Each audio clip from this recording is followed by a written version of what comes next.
course, my name is Audit, and excited as you are for being here with me again in this session. Today we have done already the introduction of the presenter and the layout of the program, where we have given specifications of how the program is gonna flow. And now what is left on our side is to take care of the remainder of the program, starting from chapter 0, where we are dealing with the introduction of the program. So the video that you have already, where I was introducing myself and I was taking you through the program, has already been done. Now, what is left is for us to go through what chapter 0 will entail. So already the first bullet has been done. So we're gonna go through the municipality overview. Then we go through the municipality walkthrough, general affairs, which is quite a long, combination of different events with the purpose of getting you started about the municipality journey. The aim here of this chapter is for you to start the audit meeting, is to start the local governance understanding already in your head, to start the meeting with yourself immediately. So it's going to be a long, exhaustive, really. Some of you will find it boring and so forth, but it's worth it to do. My guess is that you take regular breaks in the meantime. Then we go to technical and administrative knowledge. Then we go to importance of local governance in South Africa. Then we go to Auditor General of South Africa Municipal Audit Review. Then we go to Auditor General of South Africa Municipality Outcomes. Then we meet again during the tutorials and engagement. Then you will do your 10 questions of multiple choice questions over there. So this is a very long introduction. We tried to minimize as much as we could the information, but also looking on the importance of the subject itself. This is what we really came with at the end of the day. Really, we could not come up with a shorter version of what needed to be done there. So let's get to it then. So if we look on this diagram, you will realize that a municipality is a combination of two things. First, in this video, we can see that there is a municipality here. Which is a building that houses all the municipality assets, that houses all the municipality infrastructure, internal infrastructure, and houses the municipality personnel. We can also see here that there is a road. We can see the town, we can see the suburb areas, we can see the township, we can see the street lights on the road, we can see a university, we can see the sea where people would go and swim, we can see the dams, we can see the school, over there, we can see a university, we can see 2 stadiums, we can see swimming pools, we can see a police station over here, and we can see a crèche. Okay, I think there are a number of crèches there. We can see some of the departments that are housed in this municipality: Department of Social Development. We can see the police station. We can see the army base.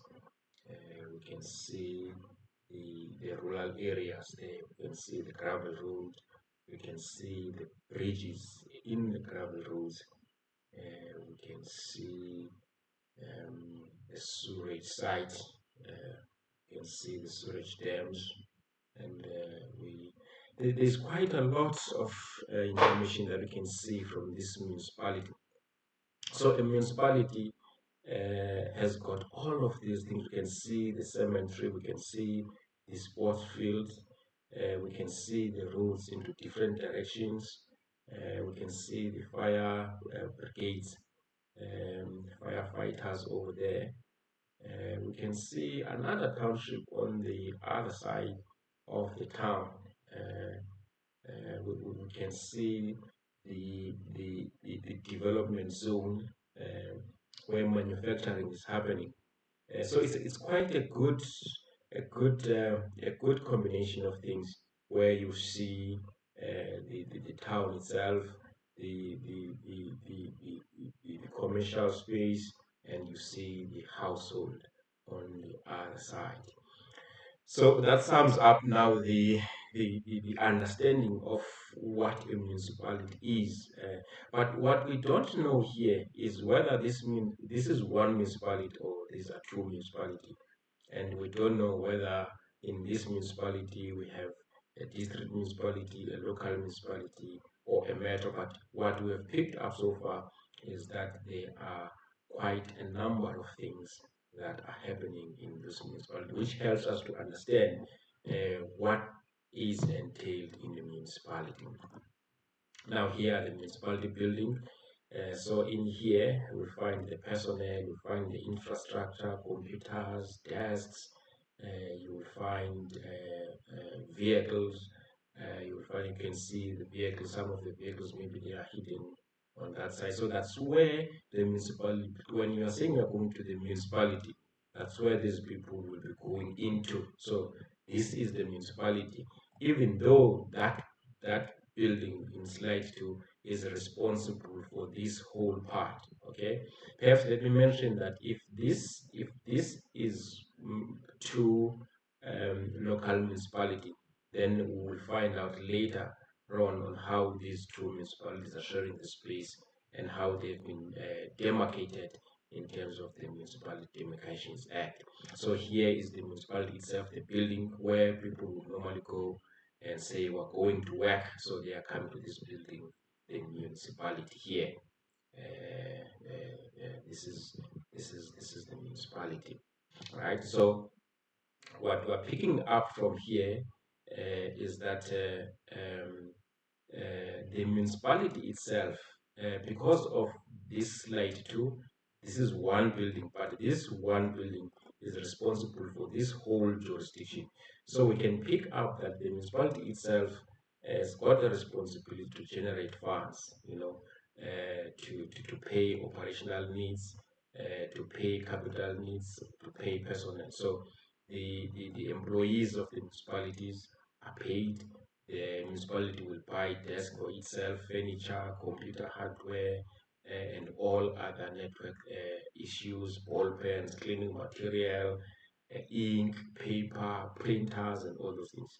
Then those are three needs that the municipality will finance. So these ones will normally be attached to this building here. All right. So on the right hand side, we've got about its community. So it will generate income normally from grants. So government will give this municipality grants to deliver some of the things. Normally, this is happening through service tenders and quotations. So what we're picking up is that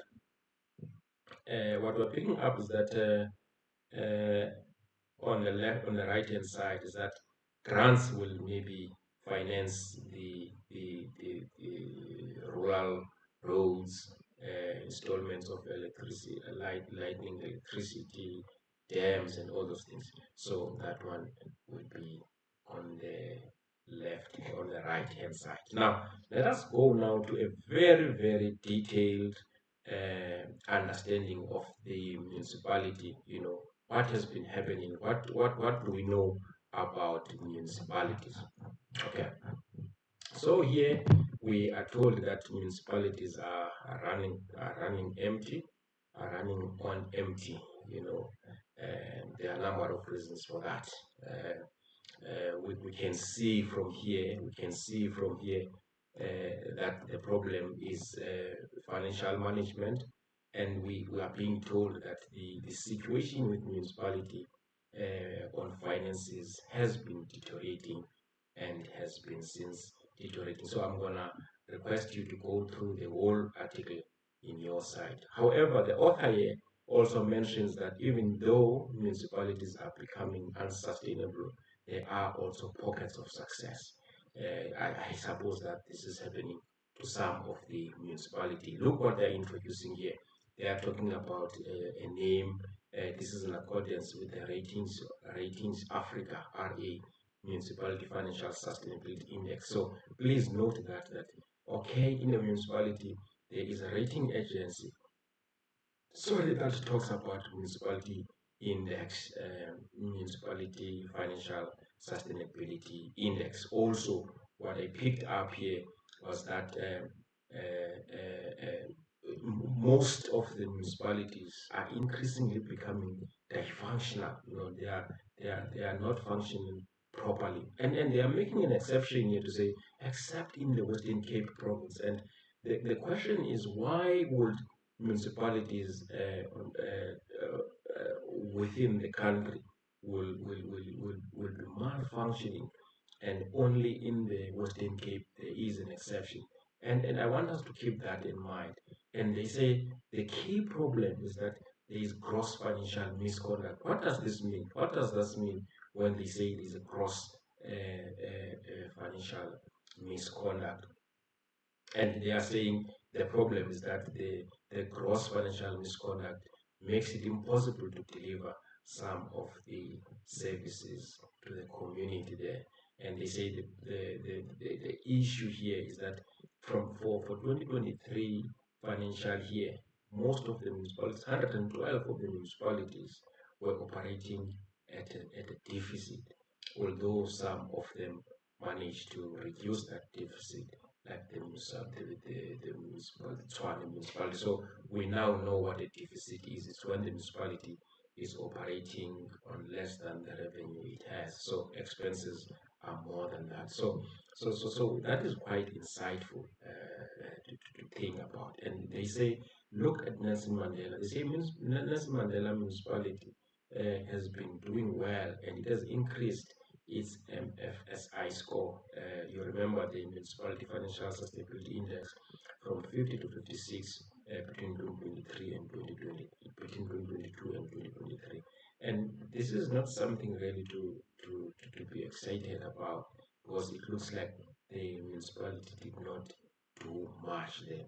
Look also what they are saying about Nelson Mandela. Look what they are saying. They are saying on its first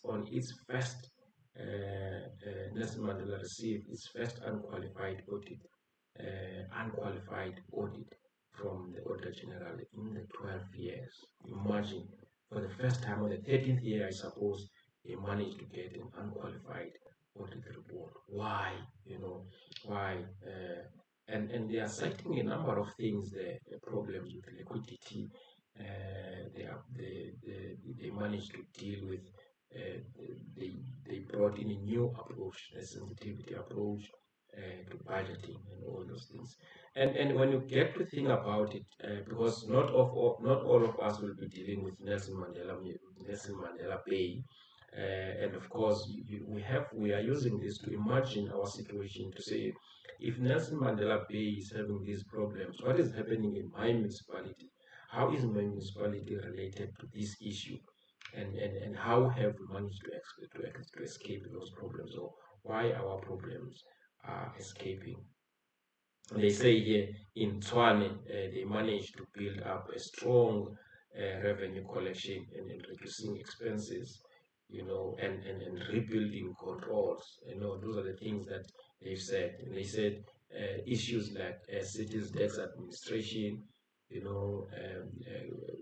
capacity, ensuring that its tender and constructing system delivers value for money. What does that mean? These are the strategic decisions that they are taking there. They say the city now has competent city manager by the name of Johan Medler, who has a record of fighting corruption. Could this be the reason could this be the reason why this guy is a best city manager? I don't know. And he's coming from Nelson Mandela Bay, so it's quite an experienced person. And they are saying here he's supported by a new top management team. So they are recruiting quite good staff members here, and I think they've got a very good team. They say 7 of their 8 senior managers were recruited from outside Tswane. I don't want to talk more about that to say it looks like within Tswane there are no good skills, but I think that is the project that they are running there.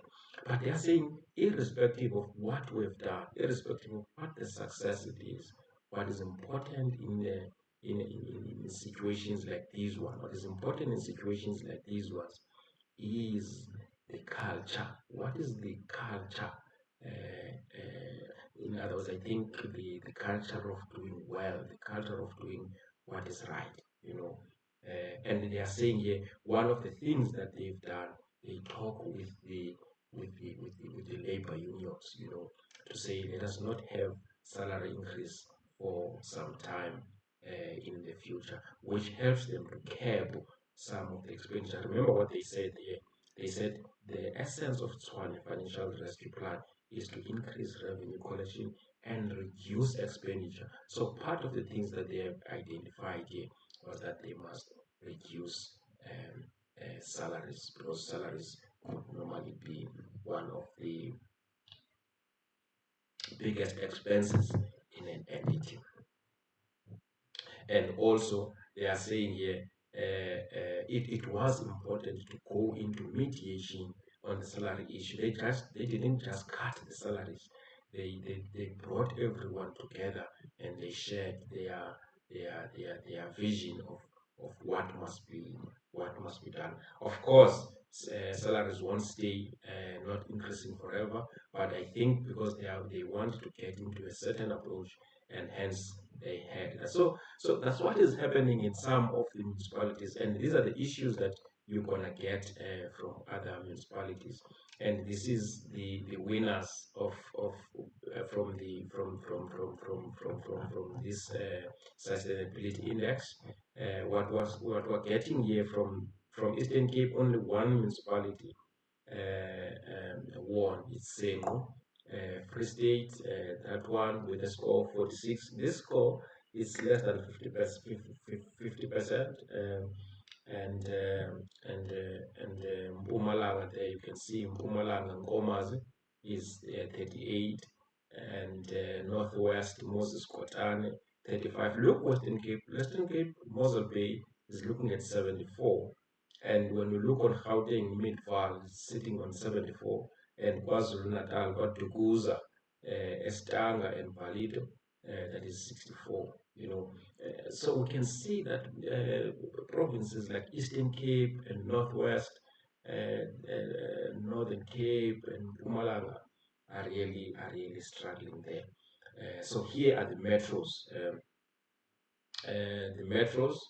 Look, Buffalo City in the Eastern Cape is sitting on 47%. And look at Cape Town, the city of Cape Town is sitting on 70%. Look on Gurulane. Gurulane is sitting on 32%. And look on Joburg. Joburg is sitting on 36%. And look on Tshwane is sitting on 29%. I think one of the issues here is that especially Tshwane, because they're saying it moves from 22 to 29, and look, of course, Nelson Mandela Bay from 50 to 56, Mongawong 24 to 27, but the stretch of differences is very important. 43 to 49, 68 to so in other words, the MFSI index has increased on those municipalities. So if you are in the metro, if you are an audit committee of a metropolitan municipality, it's important for you to understand what is the situation with your MFSI.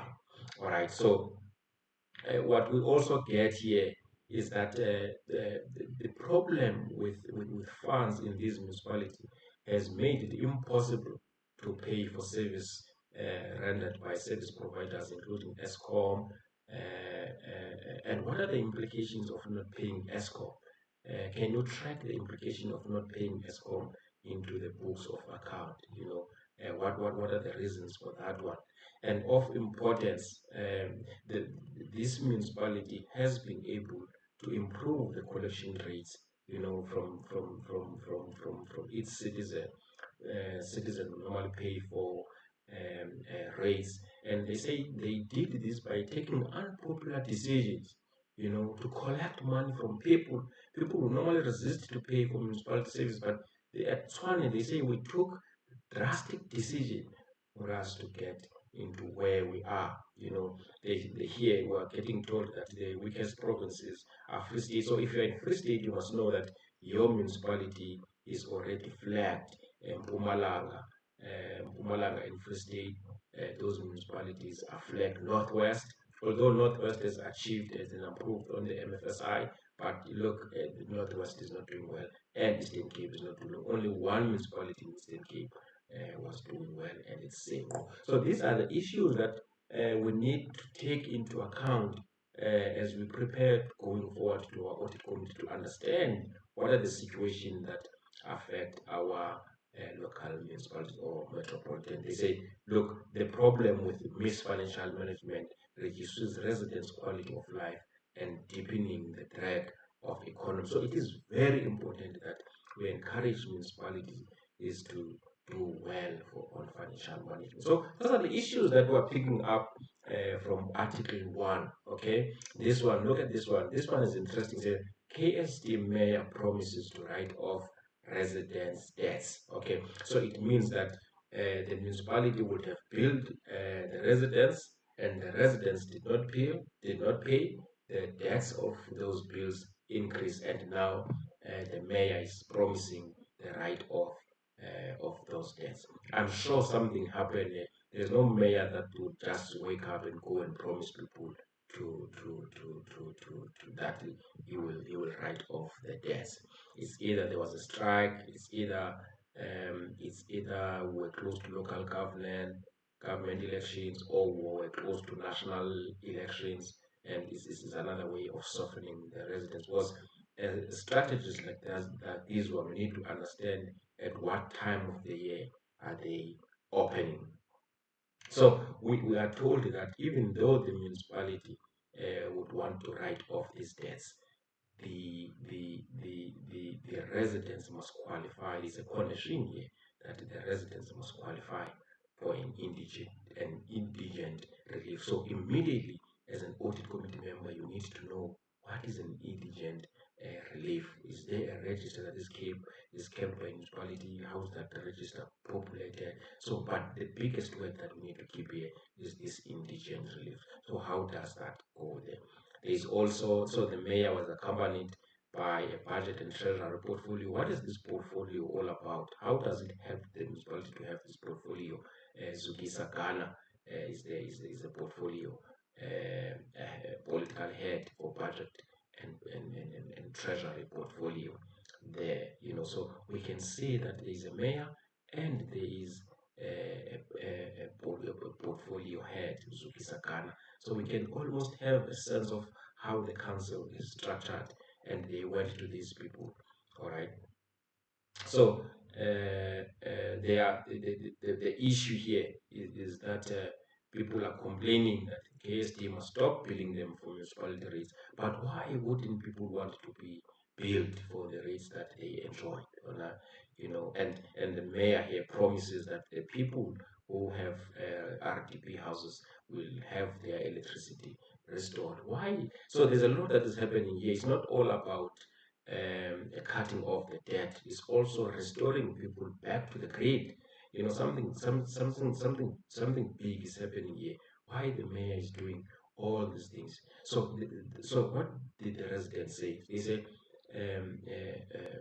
they were shocked when they were slapped with municipality bills for rates including electricity and refuse removal and other services like firefighting levies.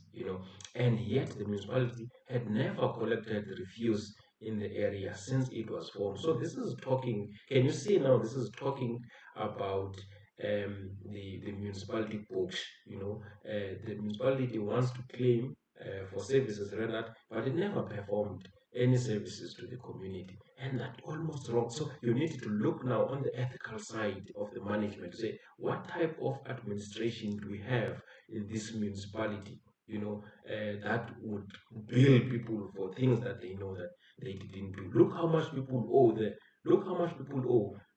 This one, Pumzan Zozo, is owing almost 20,000 rand for things that she never got. This one, Nokbong, is owing 30,000 rand, and despite that, look, this one, another one, Mvuisi Matundo, is owing 25. These debts are really big.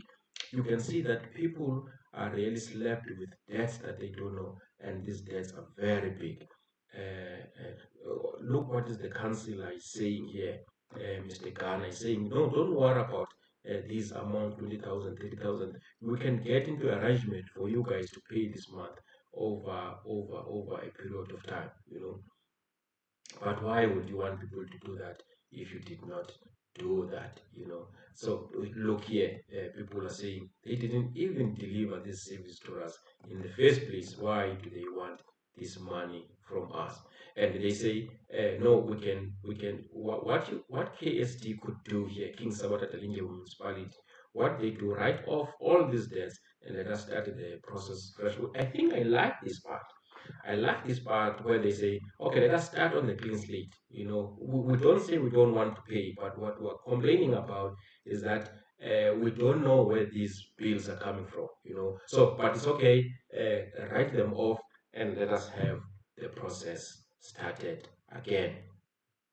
So they say they've been disconnected for municipality rates that they don't know about. Okay, so that's what we're getting here to say. Oh, remember on the first one, we were being told about how dysfunctional the municipalities are and what is causing that problem and how the municipalities are trying to get out of that situation. Some of the municipalities have not gotten out of that situation, and some of the municipalities are getting out. And we can see some of the problems why these municipalities are having those problems because of an incorrect billing and taking advantage of poor people there, billing for things that people don't know. And people nowadays are clever.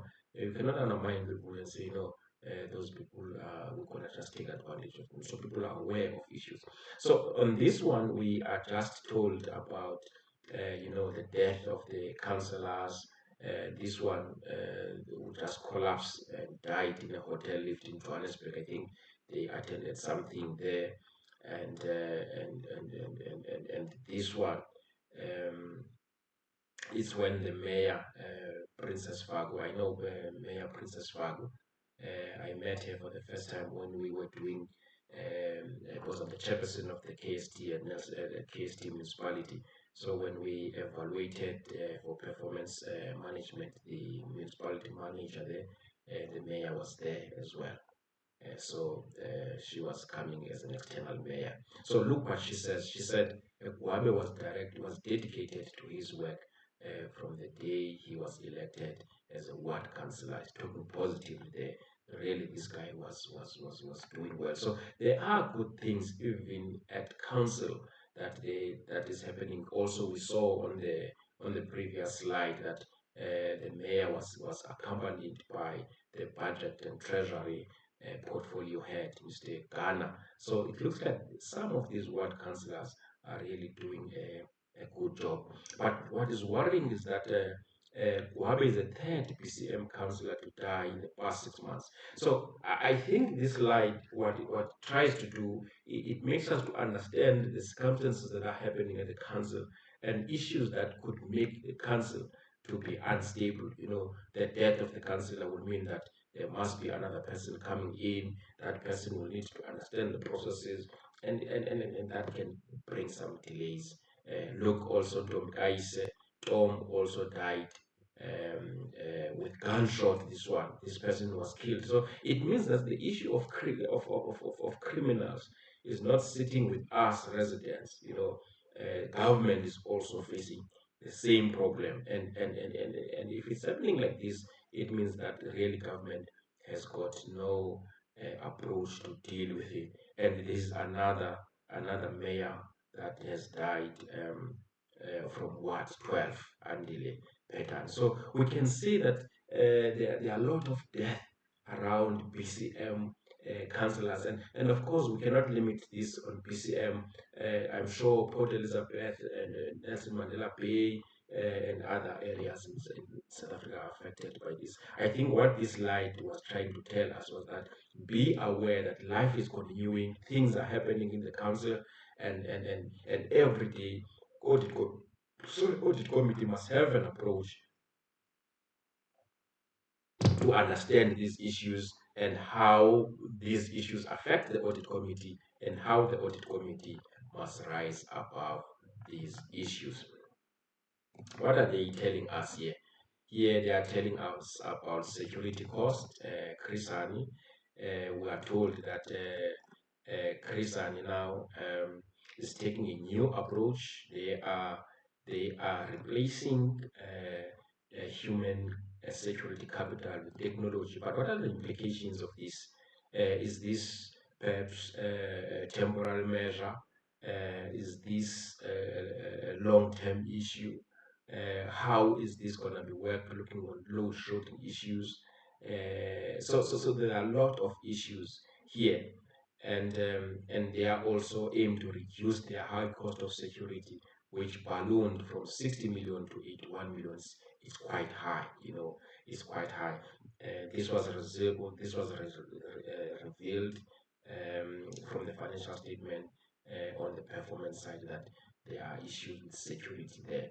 There is an organization here called Kalama Civics Group, which is calling for the section, is calling the municipality to activate section 154 of the constitution. So we know that there is also section 154 of the constitution, and of course we're going to quickly jump to our legislations and look what is that. So it looks like the municipality also overspent. What are the consequences of overspending on your budget? So can you see now these articles are preparing us nice questions. For instance, you might ask the question: did the municipality overspend on any item, and why? So when you're getting your pack, your audit pack for preparation, you can immediately tick all the overspends and ask for reason. But what is nice is that the same questions that you would ask when the municipality has overspent are the same question you would also ask when the municipality has underspent. The why would you want to underperform. Okay, here we're being let know about electricity, and we're told that at PCM, so PCM is coming for the second time in this role. There are problem with electricity, and people are complaining that their food is getting damaged. Students are unable to prepare well. There is crime. Because people are working on in darkness there. But look what the municipality is saying. He's saying we try to assist people to spread the information about load shedding or electricity cut, but it looks like this does not reach people, and it means that these methods are not effective. And the audit committee will be interesting to know why do we use platforms that are not helping the beneficiaries. In other words, the resident of that area to benefit from them. Okay, here it's similar to PCM, but it's happening to Sakisizo local municipality, where the chief whip was killed. And I think this puts re-emphasis on how crime can really put instability in the council. And because remember, audit committee is the committee of the council, and to shake up the council with gunshot like that one, you make it unstable. And if it's unstable, it means citizens are going to be affected. And because you are making the council unstable, it means that some parts of the audit committee will also be shaken up then. So let us look here on this one, poor voter turnout at polls. We must remember that a council is constituted by the voters' roll. So the more people get into the more people, the more the political parties are able to select proper councillors to go and represent the people there. So the issue here is that with the people getting shot into voting station might affect the council operations. Because remember, we need high quality caliber at the council. So with fewer voting turnouts, it means we're not gonna get everything, every skill that we want. Look here what they are saying. They are saying um, even though there was high vote, there was low vote turnout on the stations, people in the previous years have complained about the service delivery. And this author thought that because there were a lot of complaints in the previous years about how these municipalities deal with service, people will go out in numbers to change this situation. And she's shocked to say, how is this possible to find so few people when there are balloning complaints about the service delivered? In other words, there is a relationship between the council members that we see at the municipality and the service delivery there. However, they are saying one of the problems with the Electoral Commission is that they had technical glitches. I think these technical glitches must really be solved because it's going to harm the local governance. And as an audit committee member, you should understand the bearing of this, because it means not all people were given a chance to vote fairly because of these problems. And we also saw in the 2024 elections that there was also technical glitches around that, and it means that not everyone who wanted to vote was given. So here we are given the scenario at local governance to say what is happening at the local governance and what is the relationship between the audit committee and the local governance. What is the relationship between the local governance and the council? What is the relationship between people and the municipality, and how that relationship is coordinated? Okay, I think the same issue here is a community members despite dispute outcome of voting station in Ward 15. I think here is the same issue about the electoral commission and how the elections are being handled there. Okay, here we're being told the same thing to say which parties, what are the parties doing with the number of short, less votes turnout, and the coalitions. Are you in a municipality where there is a coalition here? And how are the things going? How are these coalitions work in your institution? How does that affect the audit committee? At large, how is it making the audit committee unstable? I've seen this mostly at Ekurhuleni on TV and in Johannesburg, and I've been interested to say how are the audit committee members dealing with those ones. Of course, we'll be dealing with these issues when we are talking on tutorials. Okay, ANC big wings out in the cold. Okay, I think here there is a mayor that was formerly a mayor and now is coming back again to the municipality to join the council. And the council is extremely happy about that because it looks like this person was doing well as a mayor in his time, Pagati. So he's coming well. So look here, they say here the metro has 50 seats. Okay, the metro. I want you to take note. Do you know how many members of the council for your municipality, and what is making up that PR list? Representation, proportional representation list. So, what is proportional representation list? Can you also highlight that? Look, we can see that there is another portfolio in the council which is called Special Programs Portfolio Committee. We have seen other portfolios in some of the articles that we have dealt with. Look, there's another portfolio in the council, economic development and agencies committee. What is this committee dealing with? How is this committee different? Who constitutes this committee? And what impact is, how many times does this committee sit? So those are the things that we're picking up in this article. Okay, there's also another committee here, finance committee. Remember at KSD, we were told about Mr. Ghana, who was the budget and treasury portfolio, but here we're only told that there's a finance committee. Is there a relationship between these two committees? Are they similar, just named differently? And what is this finance committee dealing with here? And so forth. Here is the name of Princess Vago coming there again. So that is that. So here I think we are just told about expectation that there are people or there are councillors that were in the previous council that people hope to see them in the next council, but they did not. Their names were not included there because of one reason or another. There are a number of reasons why councillors will be excluded by their political parties in another session of council. Look, Chrisan is coming up again. Remember the first time Chrisan was coming to upgrade their security approach from human capital to technological capital. Now is coming in for their problems with water. Civic organization could take legal actions on Krisani water provision. So this is a district municipality. Have you picked that up? And here, BCM is also a district municipality. Have you picked that up?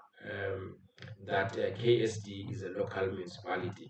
So we know now that there are three types of municipality. There is a local municipality, there is a metro municipality, there is a district municipality. So, but we don't know how these differ. Look here, this Kalanga thing is the same Kalanga that appeared on the cameras. They are saying they wanted the municipality to conduct a Section 78 assessment. So what is that Section 78 assessment? So first they were talking about Section 154, and now they are talking about Section 78. But it looks like there is a problem with water in that municipality, and they are asking this municipality to stay away from trying to provide water because the municipality is failing to do that. And so that and they are saying this function of providing water, it's better if it's sent back to the local municipalities, because ever since 2014 this situation has not improved, and it is harming the collection of municipality rates, water rates from people. But the municipality is saying they are gonna install smart water meter rollouts. So I just want to check from your municipality, what do you guys have smart water meters, and how has this helped your municipality? Is it working? Is the situation that is working? Because it looks like this municipality is saying that the issues they have in providing water to their resident can only be solved if they are installing these smart water meters. And of course, the issue affects homes, businesses, and community. Can you see now how service delivery comes back to the municipality? We saw at KSD that people were complaining that they were never billed. Here, people are complaining that they don't get the services from the municipality, and the municipality is struggling to pull up its revenue resources with that one. And in here, people are coming, in both instances actually, people are coming up with solutions to meet the municipality halfway. What is the situation in your municipality? Can you see the issues that are coming up? So they say here that the district municipality has recently been a victim of widespread theft. So the municipality is blaming all its service delivery shortfalls to asset steal. So people were stealing assets for it, and they are saying that if the municipality is refusing to accede to their demands, they are gonna go to the court and ask the court to declare to the court for a declaratory order compelling it to conduct the Section 78 assessment. So there was also a blue drop report that was issued by the Department of Water and Sanitation, and this blue drop report shows that the municipality has decreased from 83 in 2014 to 45.7 in 2023. Look, whatever that report is, I don't know that report even myself. I think purely because I'm not sitting in any district municipality, so I don't know the issues here. But whatever that report is, it shows a significant decrease from 83% to 45%. However, the spokesperson here, they say even though there's this decrease in the blue drop report, the water quality is still safe to drink. So I think there are more issues at the district municipality, and this can really give some problem even in attracting investments. And of course, people are fearing for their lives to drink water that is contaminated. So, what is the situation in your in your district municipality? What are the complaints about water? Because we saw on the previous one that at BCM, at least for now, there's a problem with electricity. People are unable to access electricity.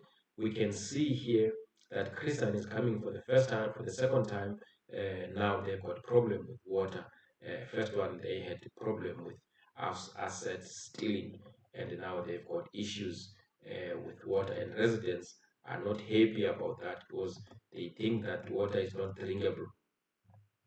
Okay, what else are we getting here? Okay, let's check number 2.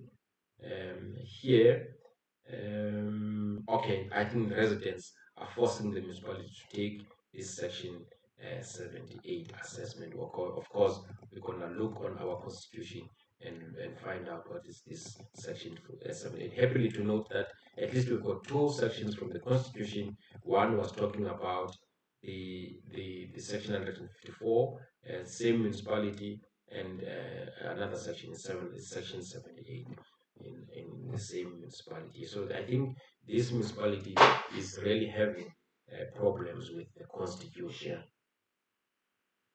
I think here the issue really is about the municipal councillors that were deregistered from the council, and they were replaced by another 5 municipality councillors, and they went to court, and the court reinstated them, which of course it goes back to one of the articles that we have seen above, that this might bring some disruptions in the council, and the council might not be working well.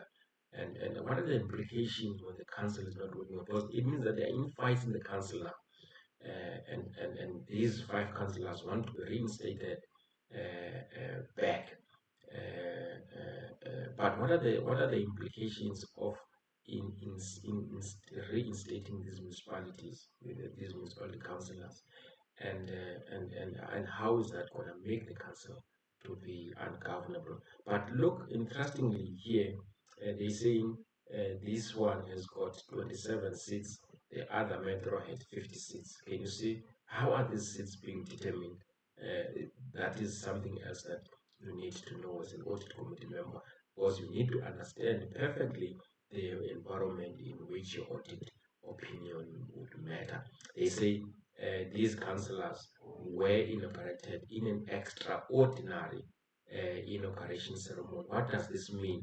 Is it extraordinary because only 5 councillors were inaugurated, but it's something that we need to find out. So these are the things that are happening in our municipalities. Look, the other 5 councillors that are going to be removed from the council are not backing down.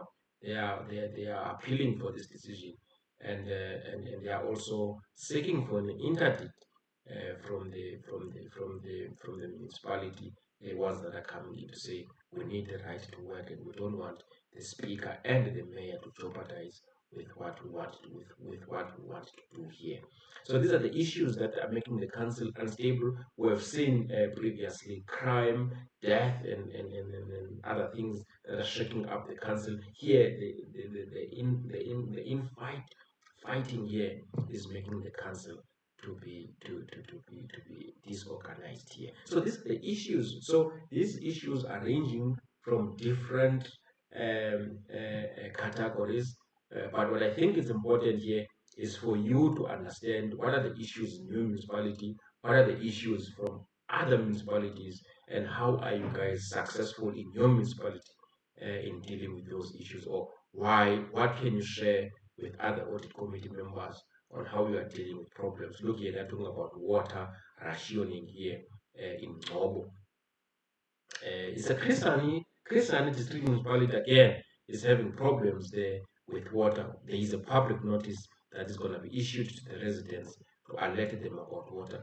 Now, as an audit committee member, you will be interested to say how is that public notice? What are the circumstances around that public notice? How is it issued? Who issues it? Is there any section attached to it? Can it be reversed? Does it have expiry date? Can the municipality be held accountable on that public notice, or can all those things have needs look? They say instead they have been struggling to access clean tap water. You know, they said there is a problem with clean tap water, but in the blue drop report, they said the water quality has been good. We've been drinking on it even ourselves, you know, and this is causing protesting residents to shut down the town. There's nothing. So I remember the other day I was driving between Alice and East London. I was going to a meeting in Johannesburg. My flight was 7:30, and when I got to East London, resident had stopped the traffic altogether, and the flight left me there. I was so angry. I was so angry. There were a lot of things that were happening in my mind to say, okay, I understand the issues between the residents and the municipality, but where do we enter? Because I'm traveling from nowhere. My situation was better because I was not sick. None of my people were sick. But imagine if you were transporting someone sick to hospital, and you find that the road has been blocked.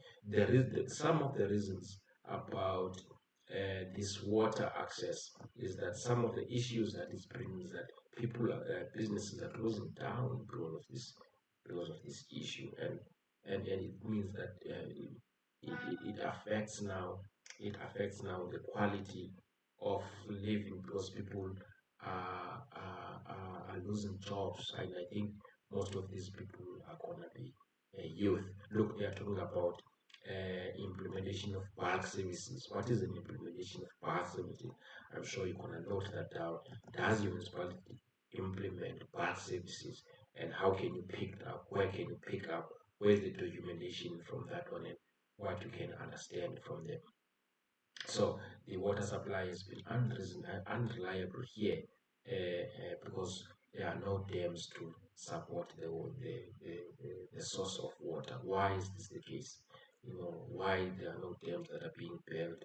Why there is no maintenance of dams? And there is also an issue here. Look what these guys are saying. There are more people coming into the townships, to towns and moving away from township. People are looking for work. There is issue with saloons and people who are cooking in town. It looks like these types of businesses are using a lot of water, but are these businesses paying for their services? Because there's nothing wrong with using water to make business, but are you paying for that one? This businessman who uses water to run his business almost sold 75% stake in his business because he could not take it anymore. He needed more capital, to continue with that one. They are saying they will try to find a solution. They would try. There is no solution as yet, about challenges, but they pointed out that car washes and salons and other businesses in Ngobo is giving them problems. So you're an audit committee member of a municipality like that, and there are issues on the ground. You are also a resident there, or you are not a resident there, and of course, that is going to affect the way the audit committee operates. But even if it doesn't affect, at least you are aware about the circumstances that are happening. There are short-term plans that are involved, like refurbishment of the dam there to increase the capacity, the upgrade. There is going to be an upgrade of the Cefana there that is still in pipeline. They are not saying what it is. There is a borehole. There are cost good people involved here. And these are the things that we want you guys to monitor in all of your municipalities to say, are these interventions fully budgeted for. All right. So here, the residents are saying they've been without water, drinking water for more than a year. Imagine, yeah, that's too dangerous, you know. And people, when these trucks come, people would queue up until 10 p.m. To get water. Imagine if I can stay there up until 10 p.m. looking for water. It means I won't be able to do anything that day. It's a very scary situation. Government must really. Or I think this one I've already talked about it, and I've confused these two articles. Please go through this article as well and see what impact does it bring to the council? Does it stabilizes the council, or does it bring some form of instability here? Okay, here King Sabata or Tambo is also having problems with water as well. So it looks like these district municipalities have got problems with water, and it looks like they are pointing these problems into different issues, you know. But it looks like car wash is one of the biggest problems. Why? So we have seen now that these municipalities uh, are really having big issues, depending on what type of municipality it is. But service delivery has got a knock off effect on the revenue the municipality is making. The municipalities are equally unstable, and of course, if you are working on equally on unstable municipality, there are going to be problems with how things are happening in there. I think now we have we've got a good imagination of what is happening at a local government situation, and we now understand more or less in our minds. Look, we have not get gotten into the audit committee itself, but these issues are helping us to shape up our minds and to get ready about what is about to happen there. So these issues are very important. Let us find out now here on this slide that as an audit committee member, why is it important for you to have technical and or administrative skills? I think by technical we mean that you need to be sharp in your mind. You need to understand issues. Perhaps before we deal with this slide, I think it's important that we deal with the importance of local governance. Now, we now understand almost the walkthrough of the municipality. We understand how the municipality works. We understand what are the issues on the ground, and what is important now is just to put a stamp to say, okay, we've understood the situations on the ground. I'm the audit committee. So why is important? Why local governance is important in this situation? Now, we need to understand that everything is situated at a local government. At a local government, you would have picked this up when we're doing the municipality overview, where we picked the departments, where we picked the police station, those were all sitting at a local government. So we need roads. People need service delivery in form of roads, in form of transportation, in terms of community assets, walls, gravel roads, street lights, security, and all those things. So it's only local government who can do that for us. Agriculture, we need services relating to agriculture so that we can stimulate food security. Okay, we need laws. We need a coordination between national and provincial government, and between provincial government and local economic development. So local government is important because everything starts with it and ends with it. Okay, we cannot talk about areas of education, and we cannot talk about how best must those who have entrusted must manage the municipalities well. Of course, we need to have access in quality schooling, healthcare facilities, and public health. And, and these must be tailored according to the needs of according to the needs of the residents of that situation. So you can say that from since we've started, there is a problem with all of this. None of this seems to be happening. So the problems that the municipalities have has got a knock-off effect on the importance of the local governments, because these problems are making local government to be inferior. As a result of these problems, we cannot pick up why local government is important. But if they can do well, we can realize the importance of local government. And it is in this scenario, it is in this situation where now we need to understand, to say, now that you understand the importance of local governance, you are exposed now to the problems on the ground, to say what are the residents complaining about, and also even within the municipalities themselves, there are problems. We saw at Krisani that there are problems with the stealing of assets. So it looks like there is a cycle of problems that is affecting these municipalities, and we are sitting there as an audit committee. You are well qualified, you're a chartered accountant, you've got a PhD in this, you've got a master's of commerce in that, you are a doctor and you are a lawyer and all those things. So how do you collect your skills now? Why do you need to have technical skills and you need to have administrative skills? Remember, technical will help you to come up with solutions, but administrative will help you to administer your technical expertise into the right direction. Okay. Now, the audit committee is a guardian of governance. It's acting on behalf of municipal council, to ensure transparency of operations. That is the first thing. So they are also champions of internal controls. By safeguarding council's interest, because they are the committee of the council. Their issue is more than just a tick box. But is to mentally fulfill the modern expectations of the society. So they are marked on the municipality governance, so they provide strategic direction. How do you align the municipality's overall goals with objectives? So control environment. So we need to give feedback in the council to say what is the control environment, what are the accountability frameworks, and we are expected to understand the financial frameworks, the risk management, performance, and internal audit.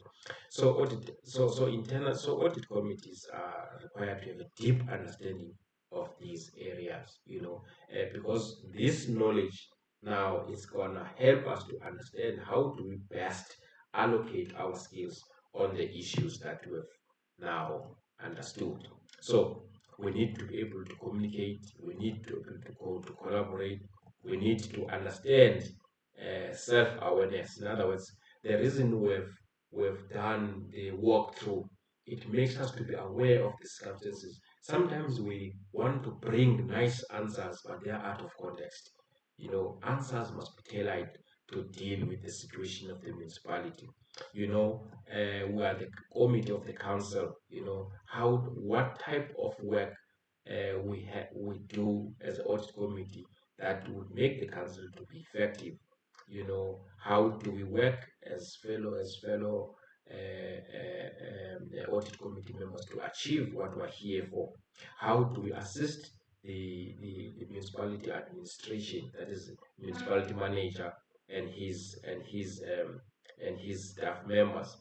External people are waiting for us, auditor general is waiting for us, national treasury and provincial treasury, COGTA, Department of Finance is waiting and is putting some expectations on us. So we need to always be prepared. We need to be effective and participate on issues that needs our participation, and we need to do follow up. Follow up is really a problem, I must say, because sometimes the minutes of the audit committee are not coming through as the true reflection of what we've discussed, and some of the things are slipping out there, and it's difficult to follow exactly uh, what has been discussed. How do you? So it's an administrative issue. How do we make sure that we will have a mechanism to follow up, and there are enough processes to make sure that information is not getting lost. So that's why auditors must have a great deal of these essential skills and demonstrate some deep understanding of their role, their stakeholders, expectations, and the dynamics of effective meetings. The combination of the two is going to help us to fulfill the expectation, enhance efficiency and effectiveness, and inspire hope. When you see members of the audit committee coming in, I've seen this in a number of municipalities. When there is an audit committee, you will see that there's some form of calmness.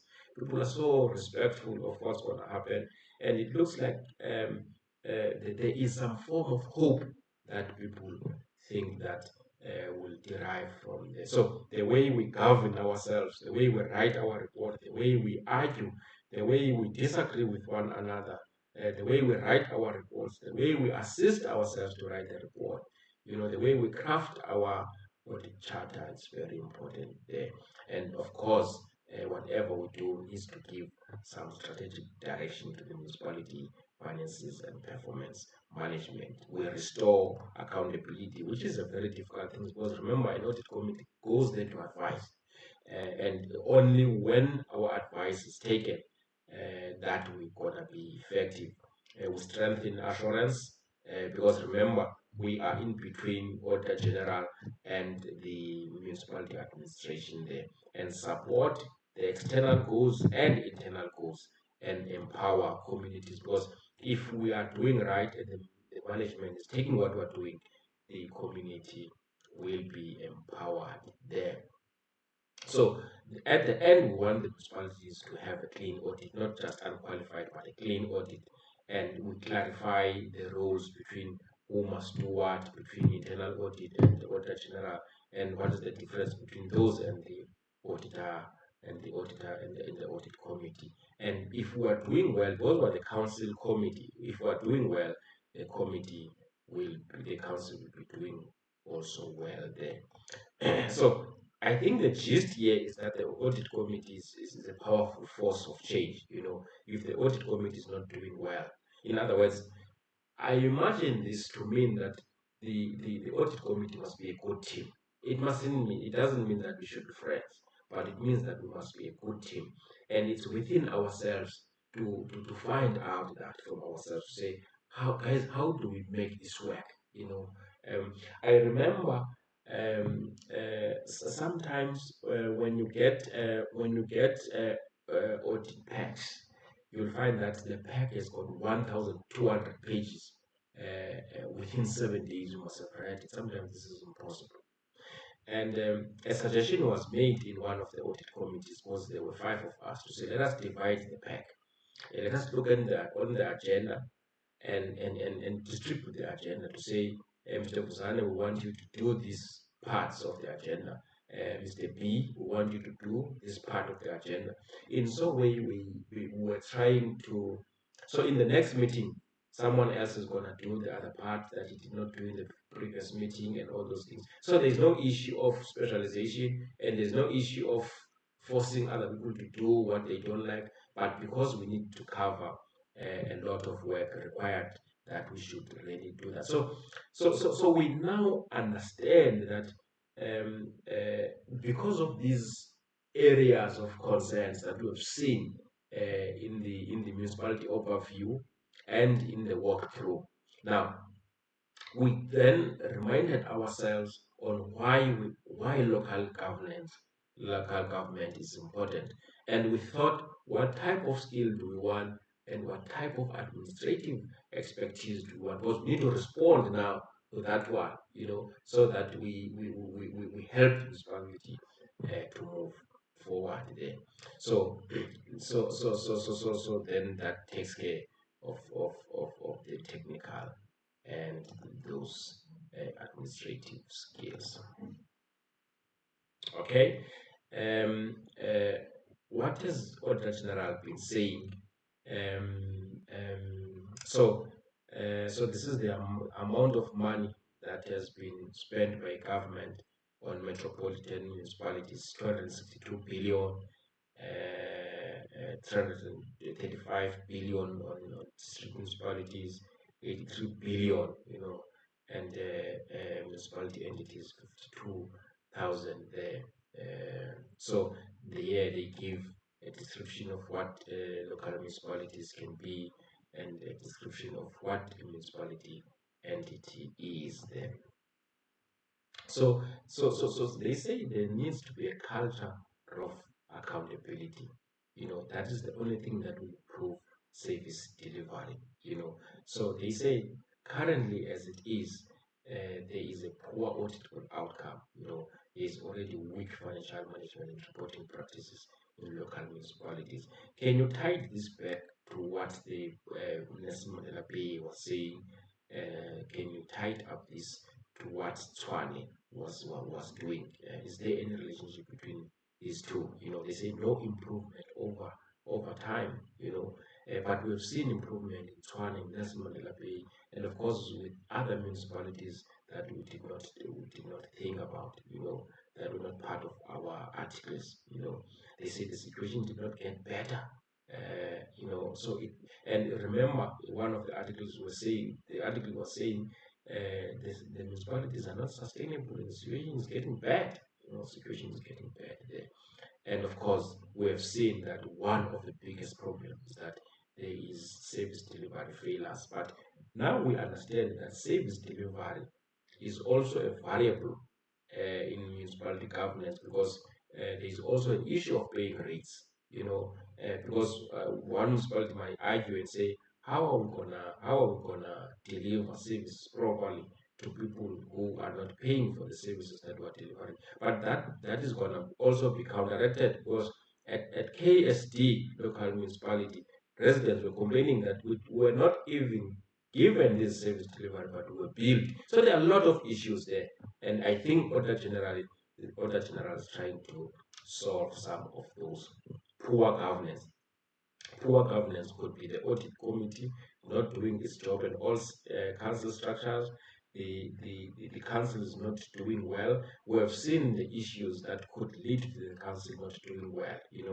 There is a weak institutional capacity. There isn't really sufficient skills to address the challenges, and because of the instabilities that we have seen, and it makes the progress not to go forward. And there are also leadership and leadership and official conduct issues, the behavior. Remember what they said in Swala. They say even if you can change the whole staff complement and bring new people, the issue is culture. How does the council bring about a good institutional culture? These are the issues that you guys need to understand. What is the culture of the municipality? The culture in municipalities, you don't take time to understand. You see it on how people are responding or to the audit committee, the time the documents receive the audit committee, the manner in which the documents are returned, the quality of the information that is in the document, the responses when these are given. These are the issues. Look here: service delivery, poor planning and reporting on basic services, failing municipality infrastructure, and disclaimer audit opinion. We'll get to know what is a disclaimer audit opinion. We'll get to know what is a clean audit is. We'll get to know what is an unqualified or a qualified audit report. Financial issues. We've already seen from the previous articles that indeed there is a deteriorating financial health in the municipalities. There are problems with procurement. We have seen one of the municipality paying more by 147 million, overspending the inefficient use of information technology. That's why we asked those questions when Chris and the municipality was saying they are gonna now replace the human capital with technology. Will they use that technology to its optimal, and what are the challenges of having that? Lack of consequences. Because we've seen in one of the articles that one of the problems is financial misconduct. And with a lack of consequence management, these things are gonna escalate. But is it possible? How easy it is to effect consequence management, and what are the problems? We've seen people dying in some of these municipalities, gunshots and all those things. Couldn't that be linked to lack of, to consequence management. Material irregularities. What is causing that? What is the material irregularity? We'll find out about those soon. Okay. So what are the root causes for this? Audit General is saying limited skills in finance, IT, technical units, led over reliance on consultants. Consultants are an issue. Do you still remember how Swan dealt with this? Do you still remember how Nelson Mandela looked on these issues? Key vacancies. Swan did this very well.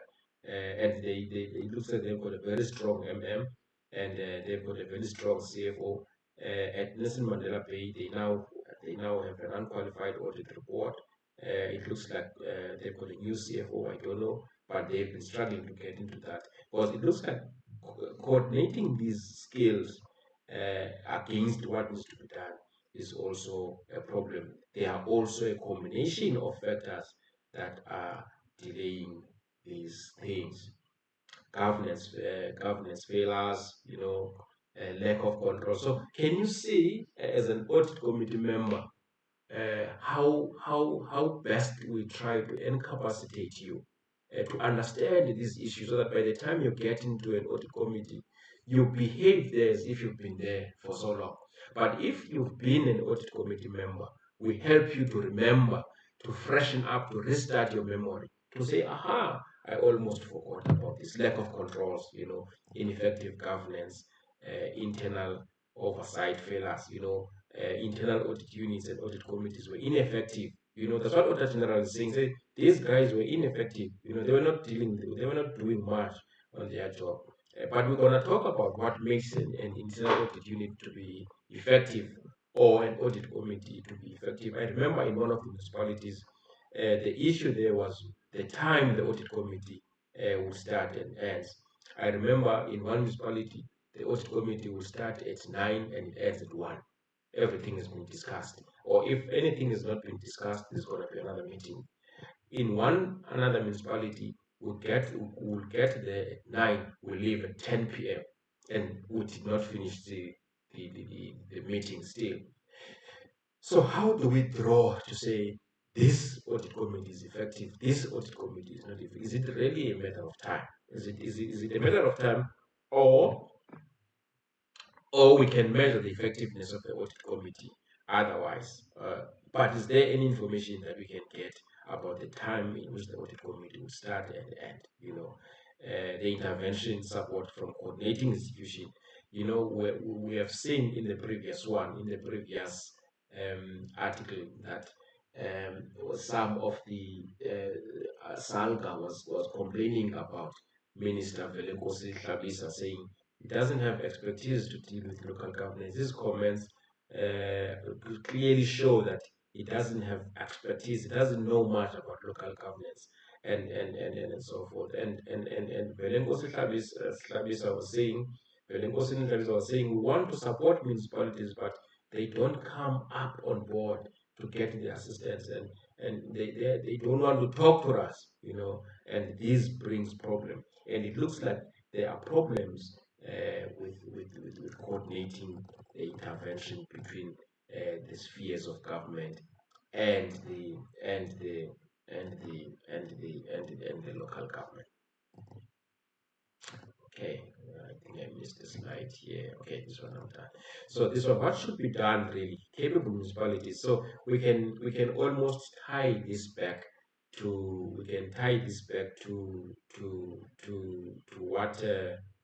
what we've seen with Nelson Mandela Bay, and with what we've seen at Tshwane, capable municipalities, cooperative municipalities, accountable responses, leadership role. That's what Auditor General is saying skills must be sorted out. There must be some collaboration between municipalities and other stakeholders. How do we hold municipalities accountable? Consequence management, and everybody blaming each other there, and the role of the council. Remember what happened in Magana. Some councillors went to a state of obtaining interdict to interdict the mayor and the speaker, because they're saying the mayor is interfering with our work and we want to interdict them there. What should be done? There are specific recommendations that Auditor General is saying, but the problem with this is the implementation of these recommendations, because an internal audit can audit and give recommendations, but the municipalities won't do anything. Audit committee, the municipality will employ best audit committee members. The audit committee members will sit there day and night, reading the report, giving their advices, but the municipality won't do anything about those advices. So the auditor's general report calls for collaborative action from all stakeholders to improve accountability and transparency in the local government. That's what we're trying to do at SPPSA. Because what we picked up is that let us facilitate learning in our audit committee members. But the problem now is to coordinate these stakeholders. How do you bring together these stakeholders in one table?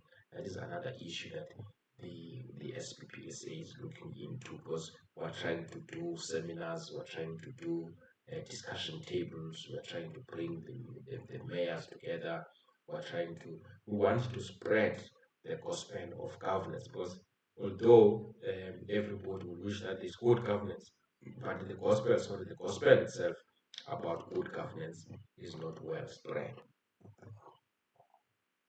How do we professionalize local governance? Filling of vacancies, reducing reliance on consultants, and strengthening capacity. I think what we missed to say there is that one of the things that we should do is to CPD the council. That's what SPPSA is trying to do, and to CPD the audit committee members. And they must be CPD in one room. There must be no CPD for a council which they will attend alone, and audit committees will attend alone. Let us CPD ourselves in one room. These issues have been already raised in the previous walkthrough. We've seen the example of Nelson Mandela Bay and the example from Tshwane. Strengthening local governance, professionalization, we've talked about it. Financial and IT governance, we talked about it. Culture of accountability, this thing, culture of accountability came out strongly at Tshwane, because Tshwane was saying, even if you can change everybody, if you have not dealt with culture, you have not done much. Roles and responsibilities must be clearly defined. The oversight and monitoring must be done properly. Accountability and consequences. But I think the biggest problem that I'm having here are the consequences.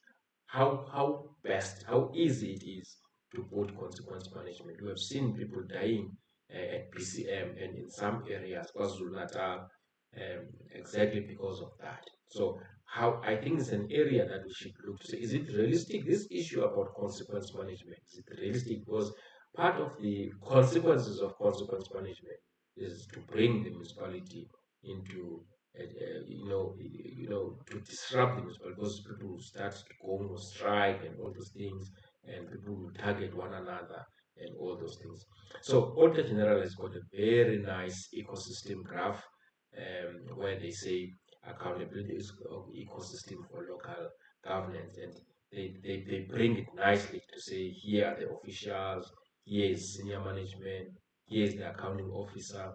The accounting officer has got the support of the internal audit unit and the audit committee. Here is the mayor and the speaker. They've got the support of the council, and they've got the support of the municipality public accounts. Here is parliament, legislature, and national parliament, and the provincial legislature, which is expected to give support to the local municipalities. Here are the coordinating institutions, provincial treasury, cooperative governance and traditional affairs, and the office of the premier.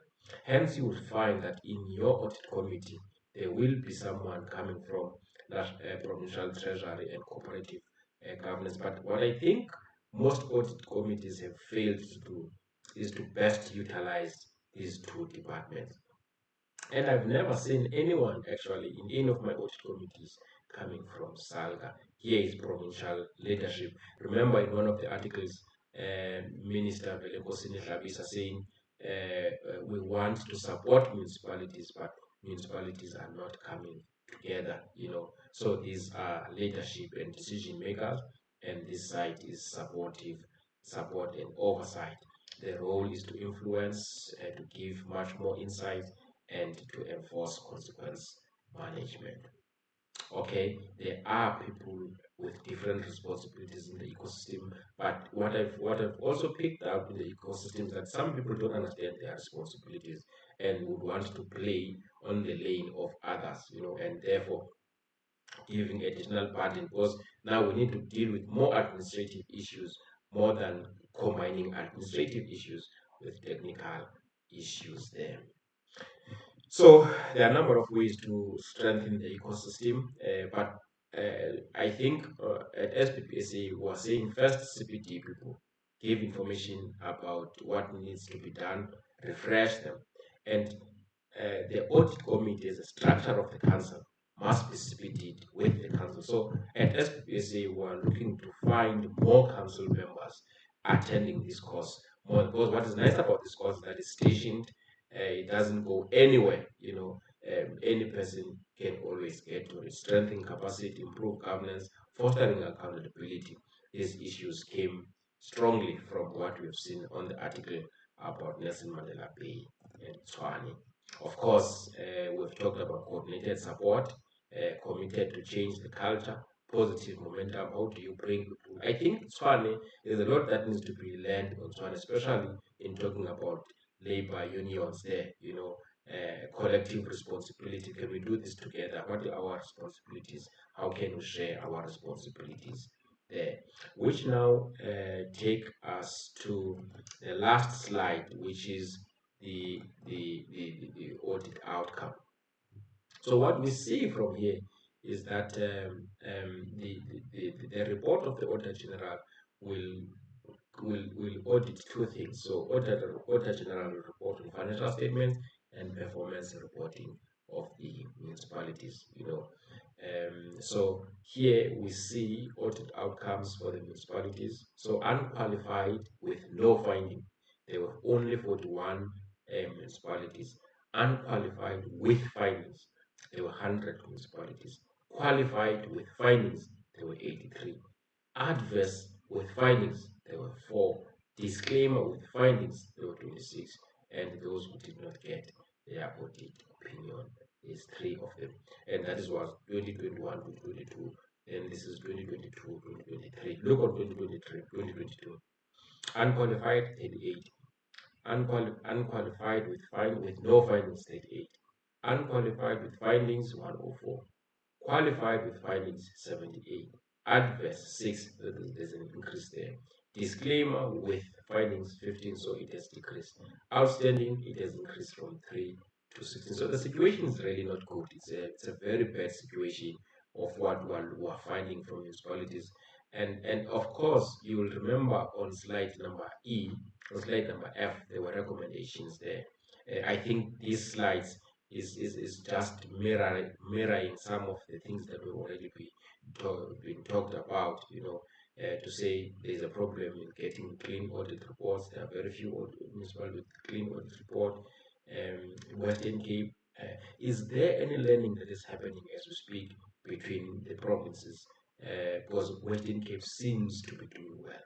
And why is Western Cape doing well and other municipalities are not doing well? So the total number of municipalities with clean has decreased slightly, because there are very few anyway. So one of the problems is instability and inadequate controls contribute to audit regression. We've already talked about some of the issues that could give municipality instability, and we also understood why it's impossible. I mean, it's difficult to deal with issues of instability, because when government wants to come to the municipalities, some of the intervening institutions blame government for incompetency. So, Egurlane and the Cape Town, they had clean audit. Remember, when we're looking on SFI, the financial index, there were a number of metros there, but only 2 came up with clean audit. Why?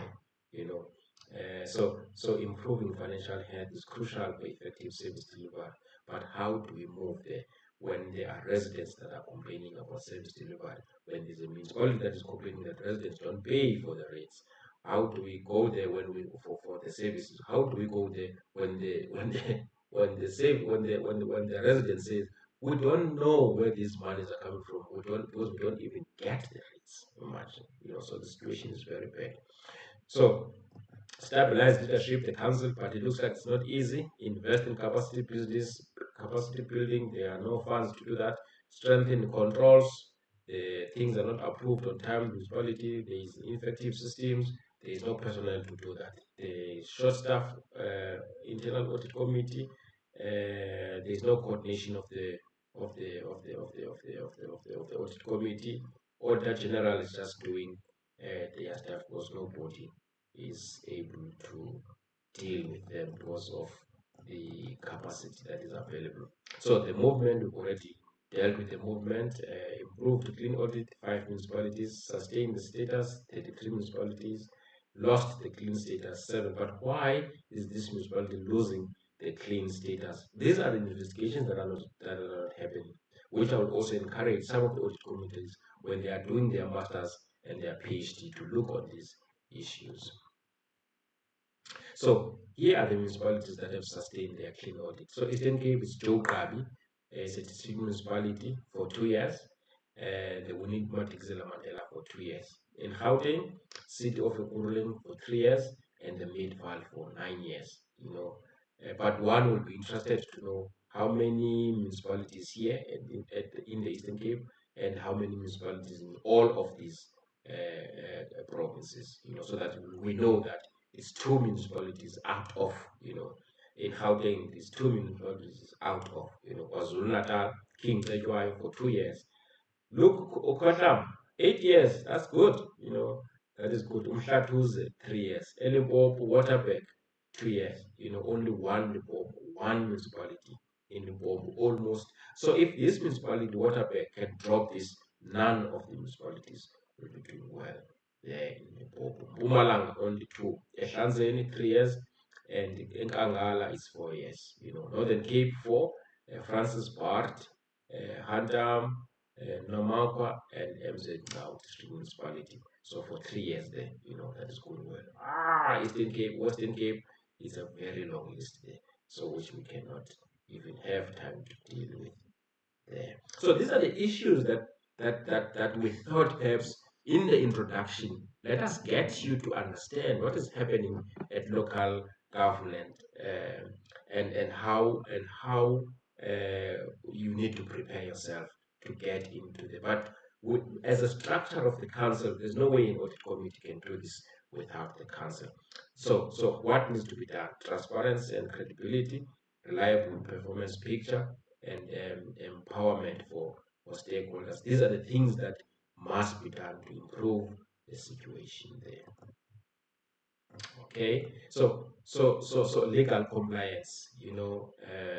Things are not working well in the local in the service delivery, and we've picked out the issues why. Blame shifting, we've seen that, and we have not fully mastered the foundations of service delivery at the municipality, which is talking to performance management. All right, so here the effective use of infrastructure grants, we'll pick that from the financial statements and we'll deal with it. Sound project management, clean audit opinions are dropping. So these are the issues really that we thought we should bring to your attention, and for you to understand issues. I'm sure by now you find this course to be extremely exciting, and you can't wait to go to chapter 2, the constitutional law, to find out what the constitution is saying. But perhaps to talk quickly about that, already from this chapter we picked up that there are 2 sections that have been highlighted, Joe Gabi, section 78 and section 154. So now we are going to go to the constitution and find out what is going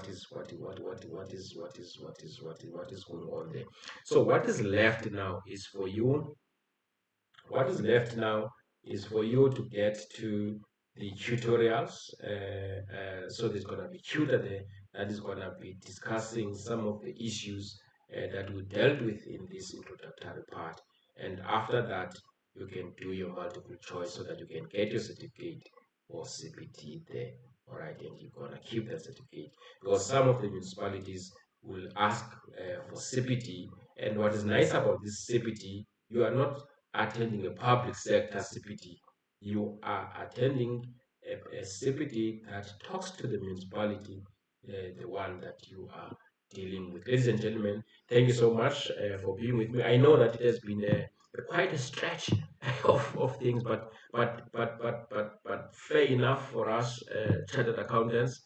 At least we are trained to deal with quite a good amount of volume, and of course I know other professions as well are coming close to that, and I'm hopeful that even members of the council will understand this. But what is nice, the good thing about doing recordings is that you keep on giving yourself multiple breaks up until you understand. You jot down some of the things, some of the questions that you want them to be discussed at the tutorials there. And of course you are looking forward to do some of the things. So I'm hopeful that this was the last chapter that has stretched this much. Some of the chapters we've tried to work with them like that. Otherwise, you showed some resilience there.